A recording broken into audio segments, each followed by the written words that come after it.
Good afternoon. The 4 p.m. agenda review session will begin now, followed by the City Council meeting for December 28th. We have no reading ordinances at all. We have resolutions. 373, approve agenda amendments. Approve payroll. 375, authorize refund for redeemed tax certificates. 76, approve a water contract with Concept Printing. 377, authorize to advertise with membrane treatment facility expansion. 378, approve rejection of bids for water treatment plant improvement, specification number 93721W. 379, approve a water contract with Highway Equipment Company, New Jersey Incorporated. One excavator for the Division of Parks and Shade Trees, not to exceed $80,572. It's from the Sourcewell Co-op contract. 80, approve a water contract with Tiny Mobile Robots, U.S. LLC, proprietary field painting robot, including software for the Division of Parks and Shade Tree, not to exceed $31,040.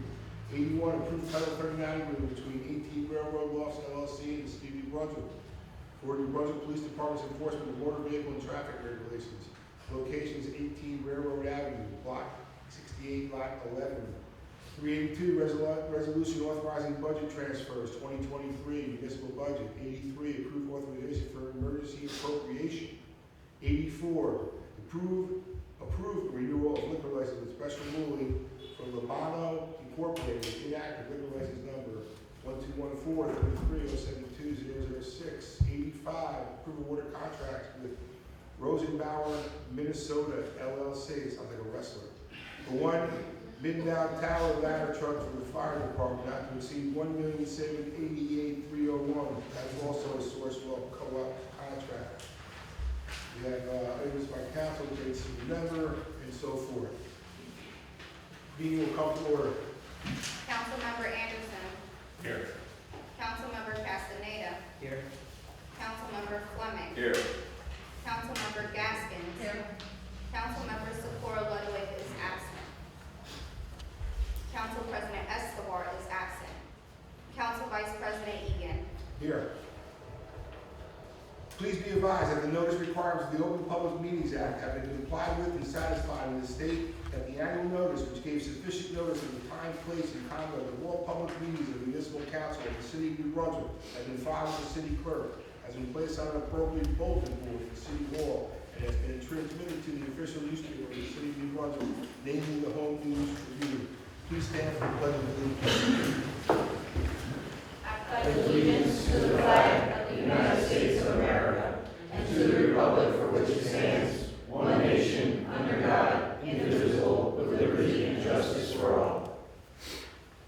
As this being our last city council meeting of the new year, we'd like to wish everybody a happy and healthy new year and all the best. Thank you.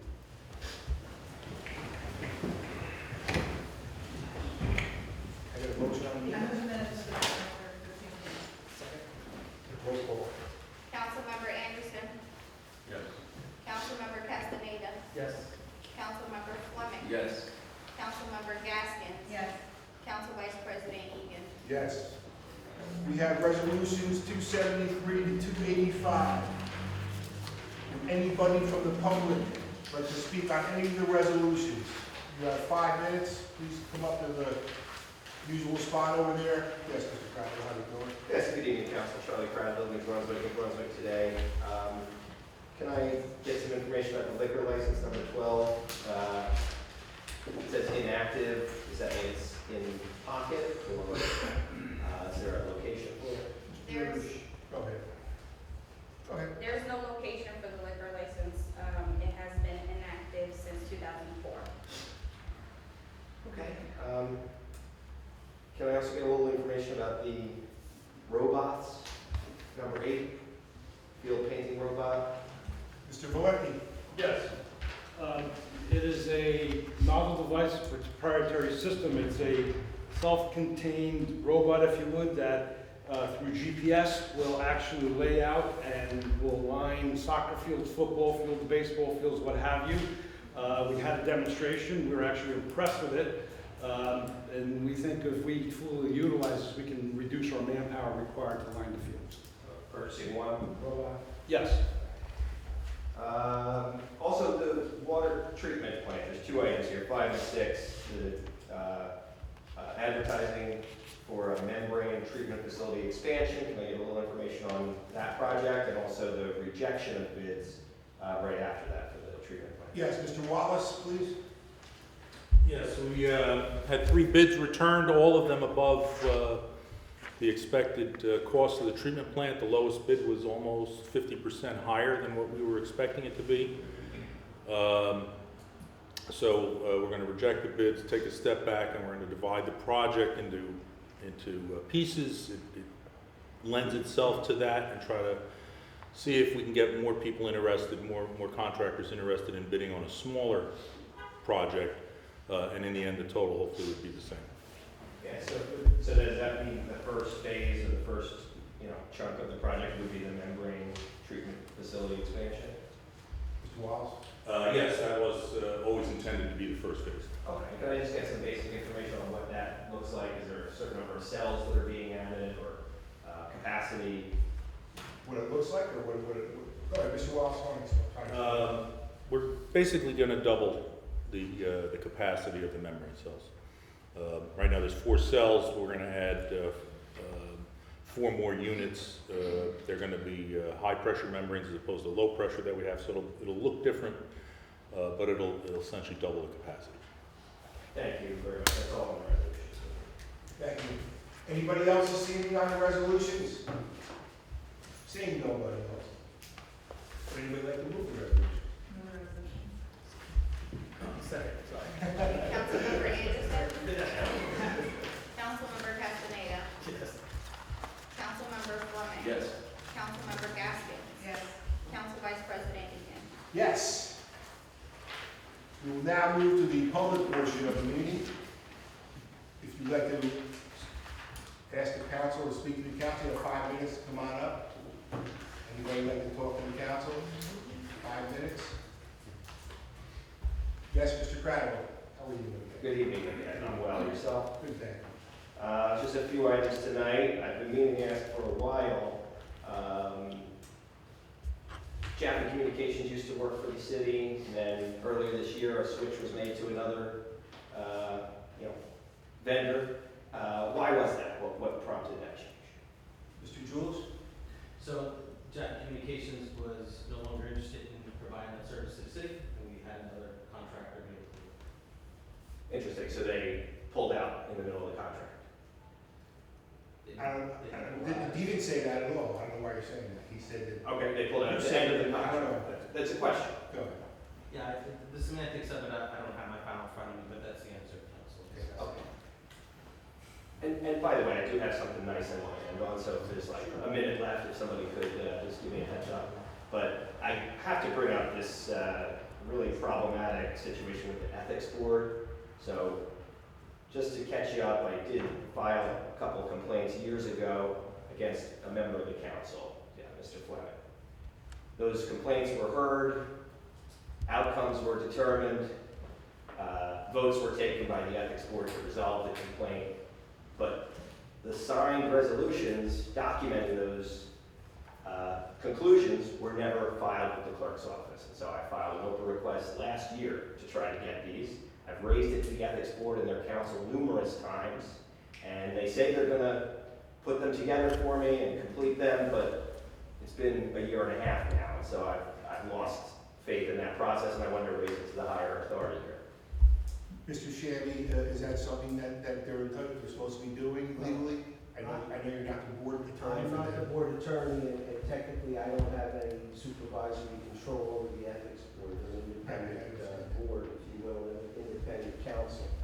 I can certainly. But my question to you is, Mr. Craddock entitled to what he's asking for? Well, if there was a resolution adopted, it would be a public document that he would be entitled to. All right, so if that happened, you're entitled to it, Mr. Craddock, you should get it. Yeah, fortunately, I have the meetings on video, so you Okay. can see for yourself what was Yeah. said, but Sure, the we'll- proper paperwork was not filed, and that's a concern of mine. Okay?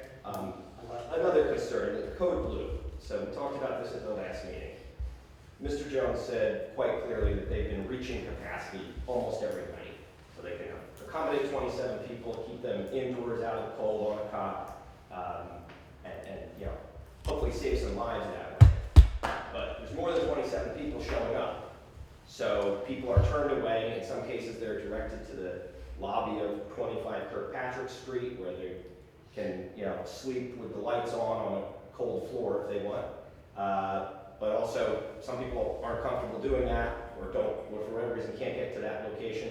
So they've actually, this is what I hear from folks in the neighborhood who depend on Code Blue, they sleep outside the Code Blue location in the hopes that someone will leave and they can get a warm cot inside.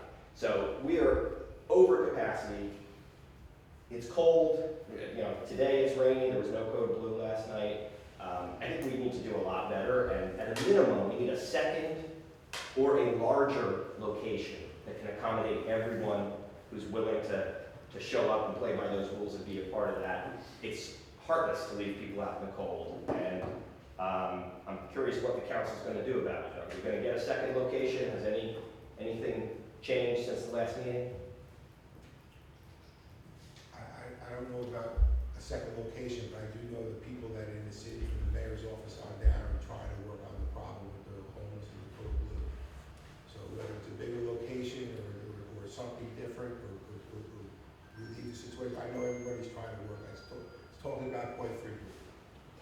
Well, I recall once upon a time the Housing Authority community room was supposed to be a backup location, and you know, it's obviously far enough that it would require some transportation, but something has to be done. When you get to the 28th person of the night who shows up, and you know it's going to be freezing cold, you call the Code Blue, and you only have 27 cots, you've got to have a plan for the 28th person since it's happening all the time. And I think that needs to be urgently prioritized, like, you know, today, like before the weekend, getting another location. Lord knows the county has the money. They have a $400 million budget. They contribute $90,000 to help Code Blue exist in the first place here in New Brunswick. You know, we've got to put something together, you know, getting more cots, getting more locations, and ultimately getting more people out of the elements so they don't die.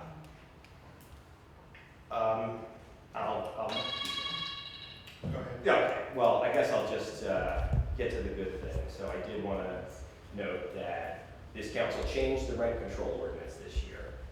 And I spoke to Mr. Dominguez and learned that the change from one standard to another of how you're calculating inflation meant a pretty big difference to renters in New Brunswick, because the number that was being used would have been like 7+%, meaning that, you know, the old cap on the ordinance was 5.5%.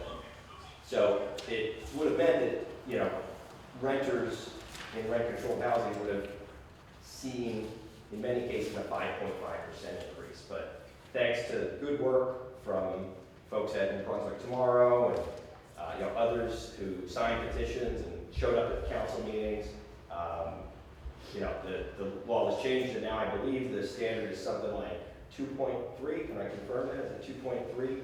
Mr. Dominguez? It's 2.8 for next year. 2.8. 2.8. So 5.5 versus 2.8. It's not everything we were asking for, but it's a meaningful improvement. And so I just wanted to reflect on that and thank everybody who played a part in doing that, because it is going to benefit people. And now we need to build on that, and we need to actually make improvements to the rent control ordinance and the state laws regarding rent control to eliminate loopholes and ensure that those protections apply universally to all renters here. So thank you, and that's all. I wish you a very happy new year. Thank you, Mr. See you. Crowder. Happy New Year to you too. Thank you. Would anybody else like to address the council this evening? Anyone else? Seeing no one else. Take a motion to adjourn, please. Adjourn? I'll second. Thank you all. Councilmember Anderson.